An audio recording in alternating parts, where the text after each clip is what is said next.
Hello everyone welcome to my channel. तो आज मु बनई गुलगुला जहाँकि इजिली बहुत कम टाइम रे हो जाए। तो मुझे गोटे कप पानी नहीं से गोटे छोट बाउल रे अल्प टिके गुड़ नहीं। तो गुड़ को देखु पानी फुटला एमती पतला ही रहा छाणी देती जो मैला अंश थी बाहर पड़ो।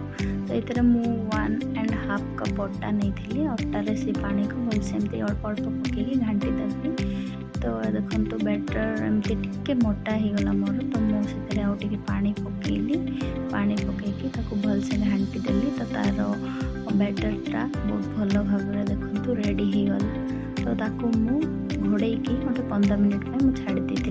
मुझे देखिए बैटर बहुत बढ़िया से फुली गलानी। तो अल्प टिके सोडा बेकिंग सोडा देली भलसे घाटी मुझे तेल गरम करी। जेहेतु मुझे चिप्स बनई तो तेल भी थिला। तो मुझे भाविली सन्ध्या एमती गुलगुला बनईबी बाहर किसी खाइले देहपाई भी भल नहीं और भल भी लगुनि आजिकल बाहर जिनस भी जहाँ भी।